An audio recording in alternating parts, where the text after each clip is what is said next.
할렐루야. 우리 서로 옆 사람 사랑합니다. 축복합니다. 서로에게 인사하시죠.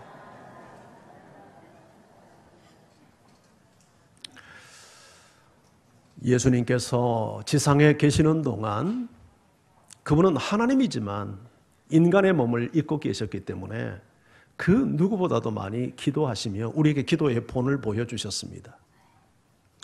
여러분, 예수님이 기도했다면 이 세상에 기도하지 않고 살 수 있는 인생이 있을 수 있을까요?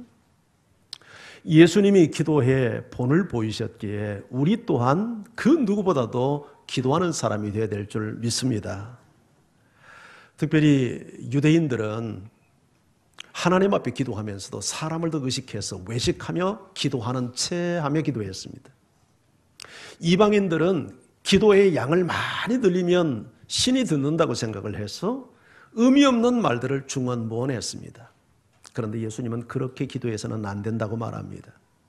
우리 기도는 저 하늘에 계신 살아계신 하나님과 인격적 대화가 되어야 되고 그분과의 사귐이 되어야 된다. 그렇게 우리에게 가르쳐 주셨습니다. 만약 여러분이 누군가를 만나서 대화하는데 내 자신이든 상대든 간에 상대에게 집중하지 않고 딴전을 하며 대화를 하고 있다면 아마 상대방을 상당히 기분 나쁘게 할 겁니다. 얼마 전에 제 아내가 저에게 화를 냈습니다. 근데 왜 화를 냈냐면 열심히 말을 하는데 제가 자기 얼굴을 좀 바라보고 맞장구도 좀 치고 이렇게 해야 되는데 제가 딴전을 하면서 듣고 있었기 때문에 저 인간이 과연 내 말을 듣는 거야, 듣지 않는 거야? 속이 상했던 겁니다. 그렇게 해서 화를 좀 냈어요. 제가 잘못한 거죠. 제가 잘못한 거예요. 그렇게 대화하면 안 되잖아요. 아내가 말을 하면 열리를 제쳐놓고 아내의 얼굴을 다 바라보고 그랬었느냐고, 그랬겠다고 이렇게 대화를 해야 되잖아요. 근데 제가 그렇게 안 했던 거예요. 근데 저에게도 변명의 이유가 없는 건 아니죠. 여러분 알다시피 사실 이게 참 사역을 한다는 게 쉬운 일이 아니잖아요. 많은 설교에 또 다른 사역에 그러니까 정신적으로 이렇게 한가하게 제가 시간을 보낼 만한 여유가 사실 없어요. 그러다 보니까 특히 제 사무실 같은 데 앉아 있으면 늘 설교에 대한 또 준비와 묵상과 또 책을 보는 일고 이런 일들을 시간을 많이 보내기 때문에 아내가 옆에서 이야기할 때마다 그랬느냐고 하면서 얼굴을 바라보면서 이렇게 맞장구를 칠 만한 여유가 안 생기니까 나는 나의 할 일을 하면서 귀로는 듣는 거예요. 다 듣고 있거든요. 근데 말하는 사람은 시선을 안 주니까 이게 듣는 건지 안 듣는 건지 잘 모르니까 화가 나겠죠. 그래서 화를 냈던 거예요. 사람도 대화를 할 때 자기 말에 집중하지 않으면 화가 나는데 우리가 하나님께 기도를 하면서 여러분 딴전을 피우고 외식을 하면서 그리고 의미 없는 말을 중얼거리며 기도를 하고 있다면 이건 하나님에 대한 엄청난 결례이지 않겠어요? 그래서 예수님께서 기도할 때 너희가 골방에 들어가서 문을 닫고 오로지 은밀한 가운데 계시는 하나님께 집중하여 기도해라. 그렇게 가르쳤어요. 여러분 기도할 때 사람들에게 보이기 위해서 기도하거나 아니면 기도의 시간을 때우기 위해서 기도하는 게 아니라 하나님과 인격적 대화를 깊이 나누는 여러분 되기를 바랍니다. 그런데 예수님께서 우리가 기도하는 대상이 하늘에 계신 우리의 아버지 이렇게 가르쳤잖아요.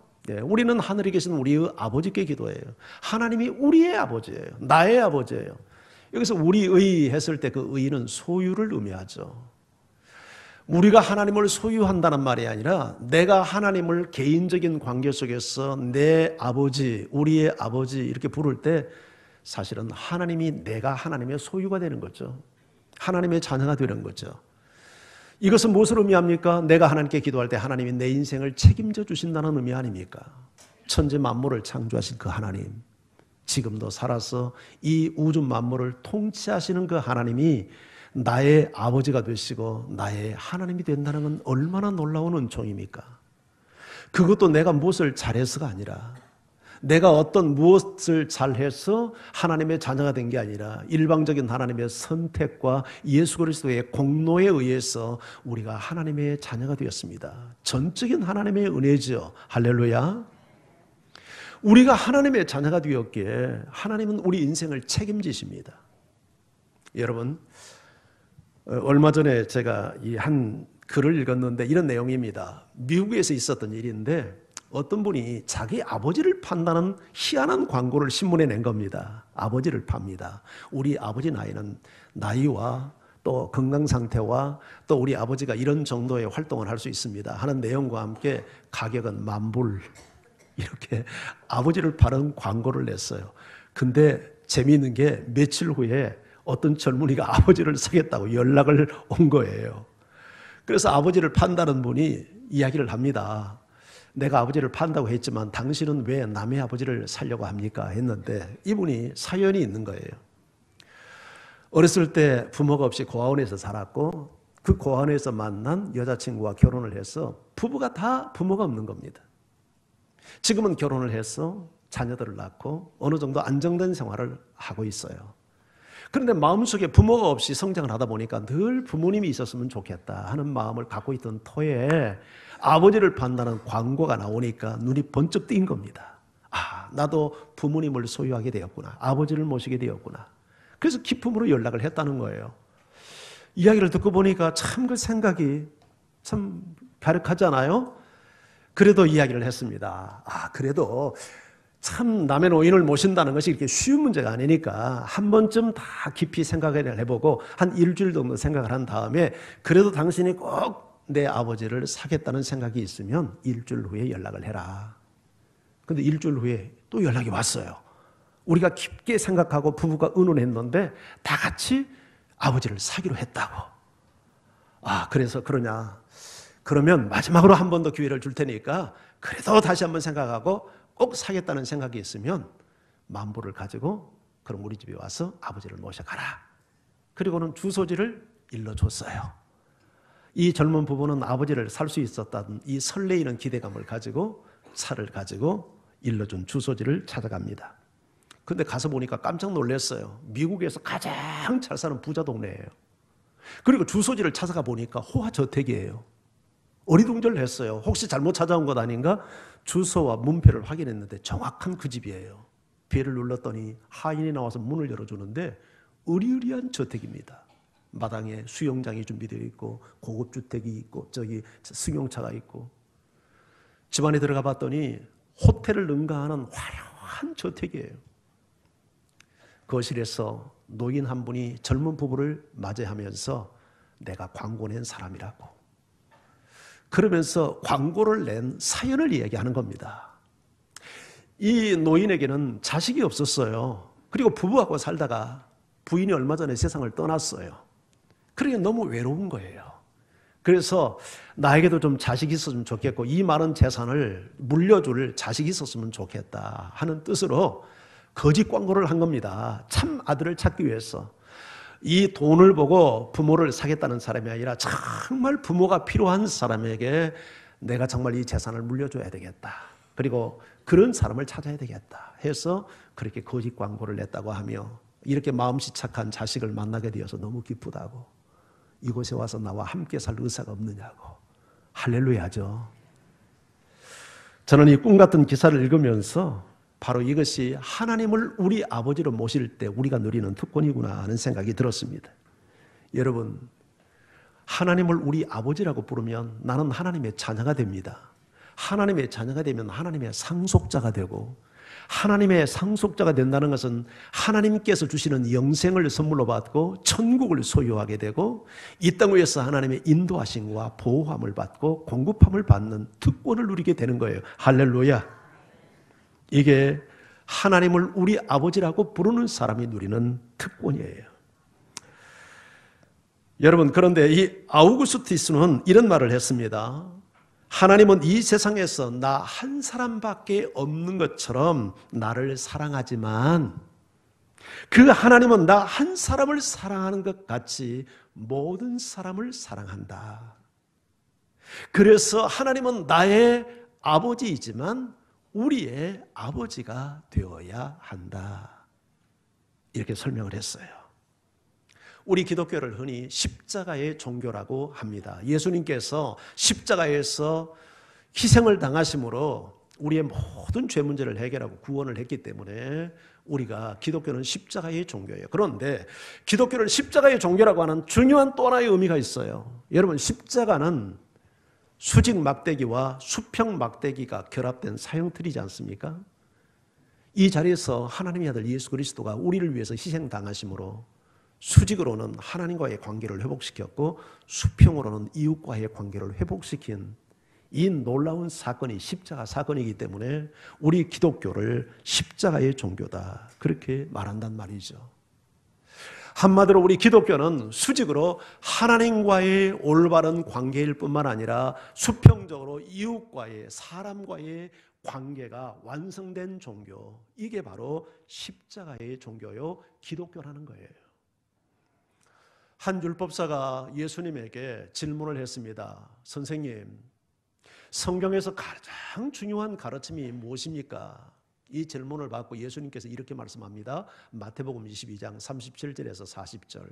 자, 이 말씀 우리 같이 한번 읽을까요? 시작. 예수께서 이르시되 내 마음을 다하고 목숨을 다하고 뜻을 다하여 주 너희 하나님을 사랑하라 하셨으니 이것이 크고 첫째 되는 계명이요 둘째도 그와 같으니 내 이웃을 내 자신같이 사랑하라 하셨으니 이 두 계명이 온 율법과 선지자의 강령이니라. 성경에 무엇이 가장 중요한 가르침입니까? 두 가지로 요약을 했죠. 첫째가 뭐예요? 하나님 사랑. 두 번째는 이웃 사랑. 하나님을 사랑하는데 마음을 다하고 뜻을 다하고 목숨을 힘을 다해서 하나님 사랑하고 그와 같이, 하나님 사랑과 같이 내 이웃을 사랑해라. 이것이 율법과 선지자, 즉 구약 성경의 강령, 요약이다. 가장 성경의 중요한 가르침이 하나님 사랑과 이웃 사랑인데 하나님 사랑, 이웃 사랑이 분리된 게 아니라 이게 하나라는 거예요. 어떻게 우리가 하나님을 사랑하냐면 사실은 이웃의 사랑을 통해서 하나님을 사랑하는 것이 성경이 가르치는 계명이라는 거예요. 그러니까 사실은 두 계명이 아니라 하나의 계명이죠. 우리가 마음을 다하고 뜻을 다하고 힘을 다해서 하나님을 사랑해야 돼요. 근데 그렇게 하나님이 사랑하는 방법이 뭐냐면 이웃을 그렇게 사랑하는 거라 하는 거예요. 이걸 요한 1서에서 다시 한번 이렇게 정리해서 이야기합니다. 우리 요한 1서 4장 20절 21절 이 말씀을 같이 읽죠. 시작. 누구든지 하나님을 사랑하노라 하고 그 형제를 미워하면 이는 거짓말하는 자니 보는 바 그 형제를 사랑하지 아니하는 자는 보지 못하는 바 하나님을 사랑할 수 없느니라. 우리가 이 계명을 주께 받았으니 하나님을 사랑하는 자는 또한 그 형제를 사랑할지니라. 여러분, 누구든지 하나님을 사랑한다 하면서 형제를 미워한다면 거짓말하는 거래요. 뭐를 거짓말하는 거죠? 하나님 사랑한다는 거 거짓말한다는 거예요. 그러면 하나님 사랑하는 게 참말이 되려면 어떻게 해야 된다고요? 형제를 사랑해야 된다는 얘기죠. 아멘입니까? 눈에 보이는 형제를 사랑하지 못하면서 눈에 보이지 않는 하나님을 사랑할 수 없다는 거예요. 여러분, 불가능하다는 얘기 아닙니까? 이거 어떻게 그러면 눈에 보이지 않는 하나님을 사랑한다는 거예요? 눈에 보이는 형제를 사랑함으로 보이지 않는 하나님을 사랑해야 된다는 것이 성경의 가르침이죠. 자, 그래서 하나님을 사랑하는 자는 또한 그 형제를 사랑할지니라. 이게 성경의 가장 중요한 가르침이에요. 여러분, 그렇기 때문에 아내의 눈에 눈물 흘리게 하면서 하나님을 사랑한다고 하는 것은 참말입니까? 거짓말입니까? 그건 거짓말이에요. 남편 무능력하다고 무시하고 업신여기고 존경하지 못하면서 하나님을 사랑한다고 하는 말 참말입니까? 거짓말입니까? 말 좀 해봐요. 참말이요? 거짓말이요? 구라예요, 구라. 부모가 됐으면 자식을 양육하고 교육하고 사랑으로 기르는 책임이 있는데 그 자식을 유기하면서 하나님을 사랑한다고 하면, 부모의 책임을 다하지 않으면서 하나님을 사랑한다고 한 거, 그 참말이에요, 거짓말이에요? 그건 거짓말이에요. 자신의 일생을 헌신해서 나를 양육하고 길러준 부모님, 능력이 없어서 노후에 오갈 데가 없는데 그 부모님 방치하면서 하나님을 사랑한다고 떠들면 그 사랑 진짜입니까? 가짜입니까? 그건 가짜예요. 사회생활하면서 하나님이 좋은 위치, 좋은 권위를 줬는데 그 권위와 주의를 이용해서 아랫사람들 갑질이나 하고 폭력을 행사한다면 그거 하나님 사랑하는 거 맞습니까? 아닙니까? 아니에요. 직장생활을 하면서 상전, 눈가림이나 하고 속임이나 하고 속임수나 쓰고 거짓말한다면, 성실지 못한다면 그 사람 하나님 사랑한다는 거 진짜입니까? 가짜입니까? 가짜예요. 그 얘기예요. 그러니 우리가 없는 신앙생활이 가능합니까? 수평이 없이 수직으로 신앙생활 하는 것만이 가능하냐고요? 불가능해요. 정말 여러분이 하나님을 사랑한다면 우리의 관계가 좋아야 돼요. 아멘? 여러분 목사를 사랑합니까? 아멘 안 하는 분은 사랑 안 합니까? 다른 지체를 사랑합니까? 눈에 보이는 형제에 대한 사랑이 없이 우리가 하나님을 사랑한다는 것은 거짓말하는 거예요. 이런 의미에서 우리 기독교는 본질적으로 공동체가 될 수밖에 없고 우리가 되지 않고는 진정한 신앙이라고 볼 수가 없는 거죠. 우리의 관계를 거부하면서 하나님과의 관계를 좋게 하겠다는 것은 있을 수 없는 얘기라는 거죠. 우리가 손들고 하나님 찬양한다고 그게 하나님 찬양이 아니라는 얘기 아닙니까? 하나님 앞에 하나님 사랑해요 말로만 떠드는 게 하나님 사랑이 아니라는 거잖아요. 네가 정말 나를 그렇게 사랑하냐? 그러면 너희들끼리 좀 사랑하고 살아라. 그게 하나님이 요구하는 사랑이라는 거예요.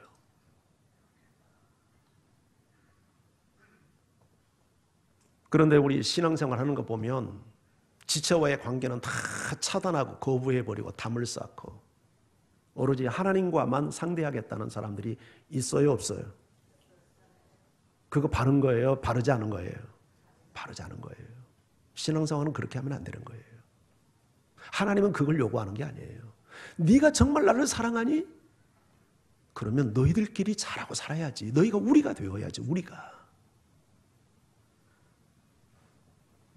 개인주의 신앙생활이 되면 안 돼요. 제 친구 목사가 하나 있는데요. 오랫동안 신학교 다닐 때부터 교제를 했으니까 30년 넘게 친구가 됐으니까 뭐 웬만큼 알 건 다 알잖아요. 근데 장인이 교회 장로예요. 예, 저 부천에 있는 제법 큰 교회 장로예요. 젊은 시절 장로가 되어서 오랫동안 그 교회의 장로로서 섬겼어요. 제가 알기로 그 장로님은 참 열심히 있고 봉사 많이 하고 또 전도도 많이 하고 그런 분이에요. 그래서 우리가 그 친구를 많이 부러워했어요. 야, 너는 좋겠다. 그렇게 믿음 좋은 장로님, 장인을 두었으니 얼마나 좋냐. 근데 그 장로님이 몇 년 전에 세상을 떠났거든요. 그리고 몇 달 전에 그 친구하고 만나서 식사를 하다가 우연히 장인 이야기가 나왔어. 장인의 비리가 폭로된 거야. 그 자리에서. 그렇게 교회에서는 훌륭한 장로님이고 인정받고 봉사 많이 하고 전도 많이 하는 분이 집에서는 세상에 폭군이었다네. 폭군. 아내한테 함부로 하고 자식들한테 함부로 하고. 이 목사와의 관계, 사위 목사하고도 관계가 다 깨어져 있었더라고요. 그걸 살아계실 때는 한 번도 이 얘기를 안 하니까 몰랐어. 근데 돌아가시고 나서 그것도 그 말을 하려고 하다가 한 게 아니라 어떻게 이야기가 나와서 하다 보니까 자기 의도와 상관없이 이 장인의 비리를 폭로하게 된 거야. 그 얘기를 듣고 약간 실망스러웠죠. 혹시 여러분 가운데 그런 분 계십니까? 교회에서는 잘한 것 같고 남에게는 잘하는 것 같은데 집에서는 폭군 노릇하고 사람들에게 잘못하고 그건 하나님 사랑이 아니죠. 그건 잘못 신앙생활하는 거죠. 사람들에게는 훌륭한 장로였을지 모르지만 하나님 보시기에는 점수를 줄 수 없는 사람이었죠. 그 목사의 마음속에도 그 장인에 대해서 아주 응어리가 있더라고요. 말을 하는데 보니까. 뭐 얼굴을 상기시키면서 붉으면서 장인에 대해서 좋지 않는 얘기를 막 쏟아내는 거예요. 상처가 있다는 얘기죠. 여러분, 하나님은 왜 우리가 되기를 원합니까? 왜 우리가 되기를 원해요? 이게 우리는 하나님의 뜻이에요. 죄는요, 항상 분열을 가져옵니다. 하나님 사이도 갈라놓고, 부부 사이도 갈라놓고, 인간관계를 다 죄가 들어오면 파괴시켜요. 아담이 범죄하고 나서 하나님을 피해서 숨었잖아요. 두려우니까. 뼈 중에 뼈요, 살 중에 살이라고 고백했던 자기 아내를 향하여 저 여자 때문에 내가 이렇게 먹었다고 탓하고 원망하잖아요. 그런데 구원이라는 건 뭐냐면 이렇게 분열되고 파괴된 관계를 하나로 묶어주는 거예요. 우리가 되도록 만들어주는 거예요. 이게 구원이에요. 아멘. 지난주 우리 남측 예술 공연단이 북한 가서 평양에서 2차례 공연을 했는데 공연 봤어요? 예, 저도 봤어요. 감동이 있더라고요. 뭐 어떤 분은 가서 그냥 주책 없이 눈물을 주르르 공연을 하는데 흘렸다고 하더라고요. 뭐 청와대에 있는 뭐 어떤 뭐 탁현면이라고 하는 뭐 행정관이 그랬대요. 근데 보니까 눈물이 나겠더라고요. 그 상황 그 공연. 왜 눈물이 나겠습니까? 참 우리가 수십 년 동안 이렇게 분단된, 이렇게 정말 왕래도 하지 못하고, 그 북한에도 말이죠. 예. 이번에 그 강산에 갈라고요 라는 노래를 부르는데 그 아버지를 생각하면서 직접 작곡 작사를 했던 노래라고 하는데 그 노래 하나하나가 정말 눈물이 나게 그 노래를 하더라고요. 그러지 않아요? 우리가 정말 우리구나, 한민족이구나, 하나구나. 그런데 우리가 왜 이렇게 살아야 되지? 우리가 어서 속히 하나 되었으면 좋겠다, 어서 평화 통일이 이루어졌으면 좋겠다 하는 울컥한 마음들이 공연을 보면서 제 마음속에도 일어나더라고요. 우리가 되는 것은 하나님의 뜻이에요. 우리가 서로 모여서 담을 쌓고 서로 상처를 주고 이렇게 사는 게 아니라 우리가 되어서 사는 것이 이게 하나님의 뜻이라고요. 성경은 이렇게 가르칩니다. 에베소서 4장 4절 6절 몸이 하나요 성령도 한 분이시니 이와 같이 너희가 부르심의 한 소망 안에서 부르심을 받았느니라. 주도 한 분이시요 믿음도 하나요 세례도 하나요 하나님도 한 분이시니 곧 만유의 아버지시라. 만유 위에 계시고 만유를 통일하시고 만유 가운데 계시도다. 여러분, 몸이 하나요 했을 때 이 몸은 그리스도의 몸, 교회를 말하죠. 교회가 하나예요, 사실은. 성령도 한 분이요 우리가 한 소망 안에서 부름을 받았고 주도 한 분, 믿음도 한 분, 세례도 하나, 하나님도 한 분. 그래서 하나님은 만유의 아버지, 한 아버지, 모든 인류의 한 아버지. 그 아버지가 만유를 통일하신대요. 하나 되게 한대요. 그러니 우리가 마땅히 우리가 돼야 되는 것 아닙니까? 담을 싸면 안 되잖아요. 담을 허물고 서로 하나가 돼야 되죠. 그런데 하나가 되도록 불러 모은 몸 안에서도 여러분 벽을 쌓고 틈을 가르고 이런 관계를 가지고 산다면 신앙생활을 제대로 하는 게 아니죠. 왜 같은 신앙을 사는 같은 지체와 같은 우리가 왜 탐을 쌓고 살겠습니까? 상처가 있기 때문이죠. 상처를 받았기 때문이에요. 예. 물론 어떤 경우에는 타인이 나에게 상처를 주는 경우도 있고 또 내 안에서 오해 때문에 상처를 받는 경우도 있고 상처의 요인은 다양하죠. 어쨌든 상처가 있기 때문에 담을 쌓죠. 죄는 언제나 우리에게 분열을 가져오지만 구원은 언제나 우리에게 이 분열의 관계를 하나로 묶어주는 역사, 이게 하나님의 역사예요. 예수 그리스도께서 십자가의 지심으로 분리된 하나님과의 관계를 회복시켰고 깨어지고 분열된 우리의 관계를 다시 묶어주는 역할을 하셨단 말이죠. 여러분들이 교회 안에서 상처받지 않고 신앙생활을 우리가 되어서 바로 하려면 교회에 대한 이해를 바로 해야 돼요. 교회는 천사들이 모인 곳입니까? 성자들이 모인 곳인가요? 그렇지 않아요. 교회가 완전합니까? 아니, 문제투성이에요. 교회는 이런 의미에서 건축적이고 이런 의미에서 교회는 병원과 같은 곳이에요. 병원에 가면 건강한 사람이 많습니까? 환자가 많습니까? 환자가 많아요. 왜 갔습니까? 병 나려고 한 거예요. 그런데 어떤 병원은 병원에 가가지고 오히려 병이 더 없는 경우도 있어요. 교회도 그래요. 교회는 영적인 병을 갖는 사람들이 모여서 치유받기 위해서 모였는데 병낫으로 왔다가 오히려 병을 얻는 경우도 교회 안에서 일어나요. 왜? 교회가 완전한 곳이 아니기 때문에. 그러면 이런 완전한 곳에 왜 있어야 돼요? 이 교회를 누가 만들었어요? 예수님이 만들고 예수님이 교회와 함께 하시고 교회 안에 성령이 함께 계셔요. 에베소 2장 1절에 보면 이런 말씀이 나옵니다. 요한계시록 2장 1절 보면 에베소 교회의 사자에게 편지하라. 오른손에는 7뼈를 붙잡고 7금 촛대 사이를 거니시는 이가 이르시되. 자, 여기 보세요. 여기 어떤 분이 나오는데 오른손에는 7뼈를 붙잡고 7금 촛대 사이를 지냈는데 이분 누군지 밝히지 않지만 여러분 알죠? 누군지. 누굽니까? 예수님이에요. 예수님. 예수님이 오른손에 7뼈를 붙잡았대. 7개의 뼈를 붙잡고 그리고 7금 촛대 사이를 거닐고 계시더래. 왕래를 하고 계시더래. 그러면 이 비밀이 뭘까? 자, 요한계시록 1장 20절 같이 한번 읽어봅니다. 시작. 내가 본 것은 내 오른손에 7별의 비밀과 또 7금 촛대라. 7별은 7교회의 사자요 7촛대는 7교회니라. 7별이 뭐라고요? 7교회의 사자, 지도자, 목회자. 그리고 7금 촛대는 뭐예요? 7교회. 그러니까 예수님이 어디 계시는 거예요? 교회 안에 있어요. 여기서 7은 완전수에 유대인들에게 숫자의 개념이 있는데 7은 완전수니까 지상의 모든 교회 속에 주님은 함께 하신다는 것을 지금 상징적으로 보여주고 있는 거죠. 그럼에도 불구하고 1차적 그 7교회는 소아시아의 7교회, 요한계시록 2장 3장에 편지를 보낸 7교회. 그런데 예수님이 그 7교회의 사이를 거닐고 계시는데 7교회가 다 완전한 교회인가요?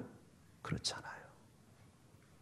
7교회 중에는 살아있다는 이름은 있지만 실상은 죽어있는 사대교회도 있고 칭찬 한마디 듣지 못한 라오디가 교회도 있어요. 문제투성의 교회예요. 그런데 이런 교회에도 누가 계셔요? 예수님이 계시고 성령이 함께 계세요.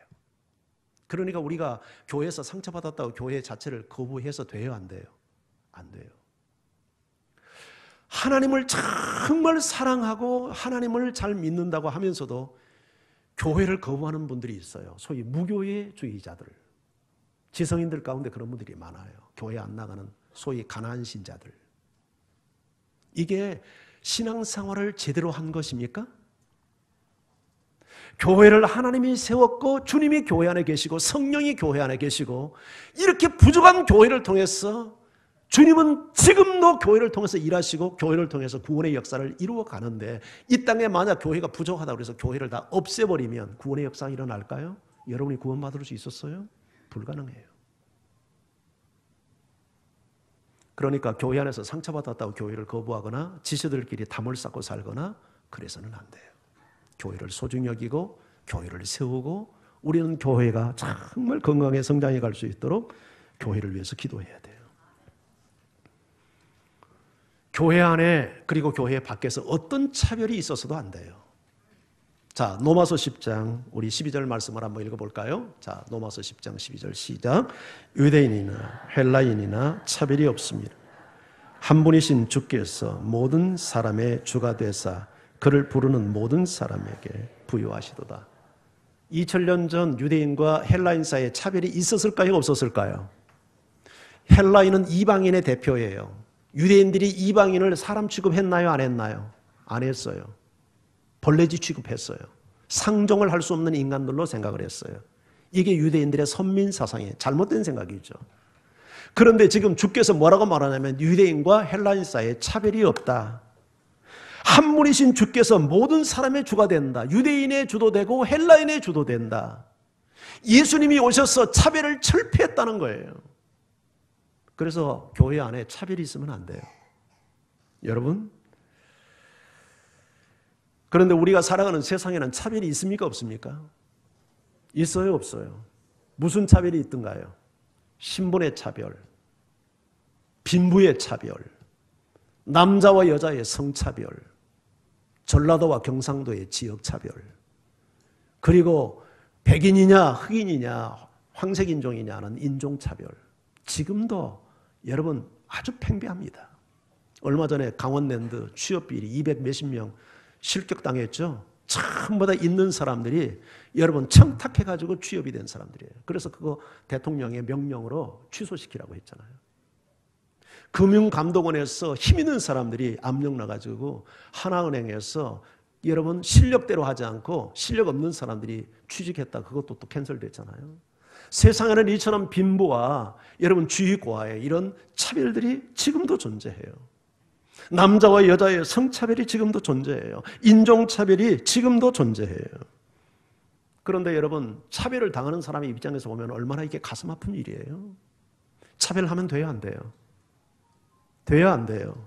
안 돼요. 교회 안에서 차별이 있으면 됩니까, 안 됩니까? 그러면 끼리끼리 만나는 건 괜찮을까요? 끼리끼리 만나는 건 좋은데 끼리끼리 만나다 보면 소외계층이 생깁니까, 안 생깁니까? 교회가 합법적으로 인정하는 순모임 외에 친한 사람들끼리 몰려다닌다면 덕이 됩니까, 안 됩니까? 되겠어요, 안 되겠어요? 안 돼요. 그래서 끼리끼리 문화를 만들면 안 돼요. 어떻게 해야 돼요?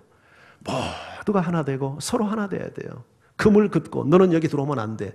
그런 집단을 만들면 안 되는 거예요. 그건 건강한 교회의 모습이 아니에요. 차별이 존재해서는 안 돼. 우리는 다 같이 우리가 돼야 돼. 우리. 예수님이 십자가를 통해서 전부 다 우리를 만들어 주셨어요. 그런데 여러분 정말 마음이 통하는 사람이 있지만 그게 통하지 않고 뭔가 마음에 불편함을 느끼는 사람이 교회 안에 있습니까, 없습니까? 있어요. 그런데 그게 하나님의 지혜예요. 나와 다른 사람을 내 곁에 두신 것은 나를 불편하게 만들고 갈등을 일으키라고 둔 게 아니라 그 나와 다른 사람을 통해서 나의 모난 부분을 때로는 깎고 때로는 조화를 이루기 위해서 하나님이 다른 사람들을 내 곁에 붙여요. 그래서 여러분들이 나는 저 사람 때문에 순모임 나가기 싫어요, 이런 말 하면 안 돼요. 그 사람이 사실은 당신을 만들어가는 하나님의 도구예요. 그건 교만이에요. 그건 이기적인 거예요. 하나님의 지혜를 거부하는 거예요. 우리는 누구든지 만나서 우리가 되어야 돼요. 아멘? 그러려면 여러분의 마음의 용량을 좀 넓혀야 돼요. 서로 이해하고 용납하고 품는 마음을 가져야 돼요. 그럴 때 성화가 일어나는 거예요. 하나님이 지혜가 없어서 몰라서 그런 만남을 형성한 게 아니에요. 우리나라에는 외국인이 150만 명 가까이 들어와 삽니다. 그런데 절대 다수는 제3세계에서 코리안 드림을 꿈꾸며 한국에 노동자로 와 있는 사람들이에요. 그들의 삶은 굉장히 열악해요. 그런데 한국에 돈 벌러 와서 코리안 드림을 꿈꾸고 우리가 과거에 아메리칸 드림을 꿈꾸며 미국에 건너간 것처럼 코리안 드림을 꿈꾸고 한국에 왔는데 인권이 짓밟히고 임금을 착취당하고 물리적 폭력을 당하고 여성들의 경우 성폭력을 당하는 이런 일들이 한국 사회에서 이방인들에게 일어나고 있대요. 이런 뉴스와 기사를 보면서 부끄럽다는 생각이 들고 안타깝다는 마음이 들죠. 분노의 마음이 일죠.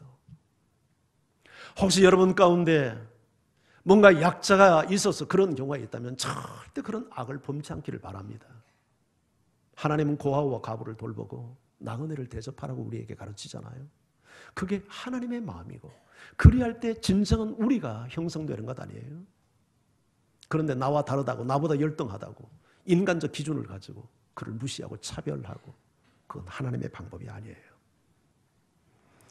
우리가 하나님 아버지를 향하여서 우리 아버지라고 기도할 때 우리에게 주어지는 한 가지 책임이 있는데 그게 선교적 책임이에요.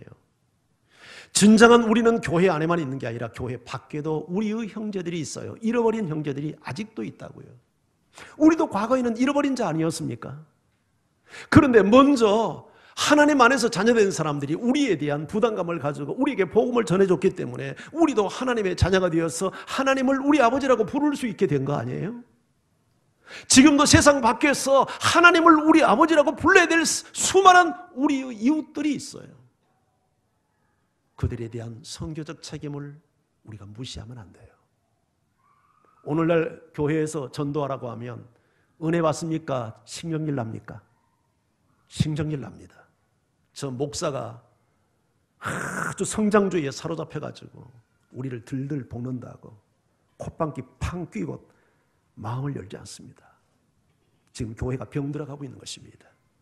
교회가 존재하는 이유가 무엇입니까? 하나님의 역사에 가장 관심이 뭡니까? 잃어버린 자를 찾아 구원하고 하나님의 나라를 회복하는 게 하나님의 관심인데 1년이 다 가도록 전도 한 번 하지 않습니다. 입 한 번 열어서 예수 믿자고 우리 교회 좋은 교회에 같이 가서 우리 신앙생활 하자고 권면 한 번 하지 않습니다. 이게 우리가 지금 바르게 되어 있는 신앙입니까? 이게 병들어 있는 겁니다. 한마디로 하나님을 향하여 우리 아버지라고 부르면서 우리의 개념이 뭔지를 전혀 모르고 있는 겁니다. 초대교회는 날마다 매일같이 에브리데이 구원받는 무리가 매일같이 증가됐습니다. 저는 우리 교회가 이런 교회 될 수 있기를 원합니다. 사람들에게 입을 여십시오. 권면하십시오. 예, 여러분의 자녀, 여러분의 가족, 여러분의 부모, 형제, 이웃이 교회에 나가지 않은 사람이 있다면 권면하십시오. 가까이 가십시오. 교제하십시오. 여러분이 섬기고 사랑에 손을 먼저 내미십시오. 그리고 그 영혼을 구원하기 위해서 힘쓰십시오. 이것이 하나님을 우리 아버지라고 부르는, 기도하는 우리가 져야 될 책임이지 않습니까? 이런 은혜가 여러분에게 함께하기를 주의 이름으로 축원합니다. 토마스 아퀴나스는 하나님을 우리 아버지라고 부르는 이 기도 속에는 우리가 함께, 친구와 함께 기도하고 형제와 함께 기도하라는 메시지가 담겨 있다, 그렇게 해석을 했습니다. 우리는 골방에 들어가서 하나님을 나의 하나님으로 부르며 개인적인 깊은 은밀한 기도를 해야 합니다. 그러나 때로는 우리가 함께 모여서 기도해야 합니다. 하나님 우리 아버지여 했을 때 이것은 개인적으로 하나님을 만나는 게 아니라 우리가 함께 하나님을 만나며 하나님을 우리가 함께 기도하라는 거예요. 이게 토마스 아퀴나스의 해석인데 동의합니다. 그래서 여러분들이 개인적으로 기도해야 되지만 교회가 함께 기도하는 곳에 나와서 함께 기도해야 돼요. 금요 기도에도 나오고 새벽 기도 나오고 공적 예배 열심히 참석해서 우리가 함께 말씀 듣고 함께 기도하는 일에 헌신해야 돼요. 아멘. 이런 은혜가 여러분과 함께 하기를 주의 이름으로 축원합니다. 우리 같이 찬양하면서 주 앞에 나가죠.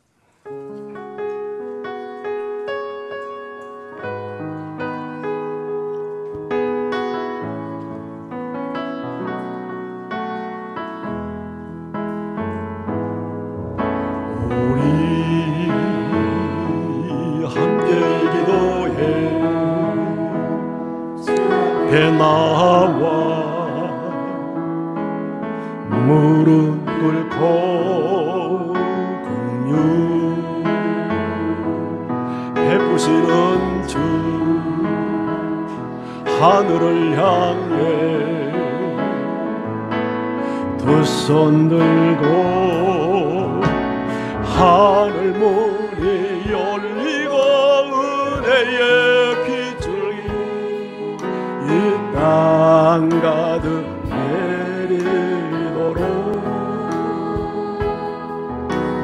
마침내 주 오셔서 의의 빗줄기 우리 위에 부으시도록 다시 한번 고백해요. 우리 함께 기도해.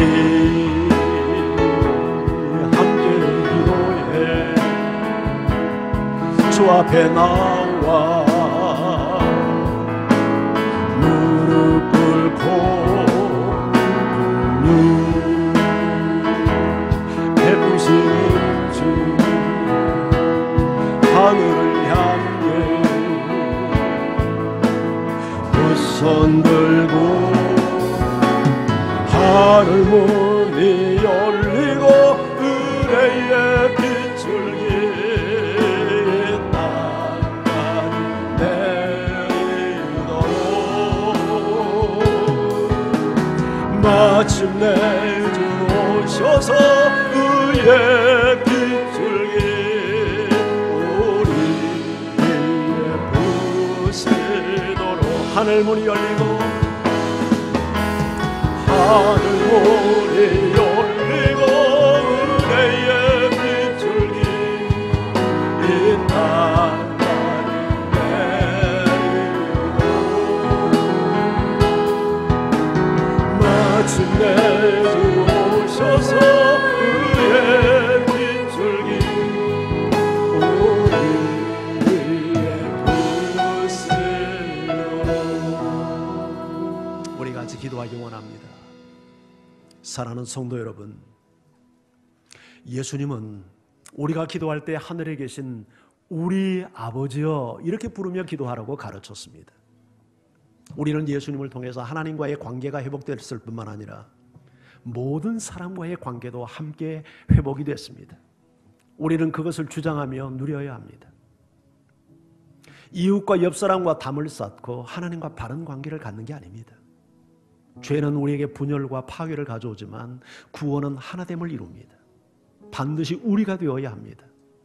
교회 생활을 떠나서 건강한 신앙생활이 불가능합니다. 교회가 완전하지 않습니다. 교회는 문제투성이일 수 있습니다. 그러나 이 환경에서 여전히 하나님은 교회를 통해서 일하시고 교회를 통해서 구원하시고 교회를 통해서 우리의 성화를 이루어 가십니다. 그래서 교회를 소중히 여겨야 합니다. 나와 마음이 맞지 않다고 등을 돌려서는 안 됩니다. 하나 되어야 합니다. 이해해야 합니다. 용납해야 합니다. 교제 약수를 내가 먼저 내밀어야 합니다. 그게 진정 하나님을 사랑하는 사람의 모습이고 하나님과 바른 관계를 갖고 있는 자의 모습입니다. 차별하면 안 됩니다. 내가 차별을 당하는 위치에 있다고 생각해 보십시오. 여러분, 상처가 일어날 겁니다. 우리는 모두가 차별 없이 하나가 되어야 되고 특히 교회 밖에 있는 사람들에 대한 책임을 감당해야 합니다. 그들 가운데도 하나님을 향하여 우리 아버지라고 기도해야 될 많은 대상들이 있기 때문입니다. 그러나 무엇보다도 우리 함께 기도하는 사람이 되어야 합니다. 우리 아버지께 우리가 함께 기도해야 합니다. 주여, 이런 사람이 되게 해달라고 우리 같이 기도하며 주 앞에 나가기 원합니다.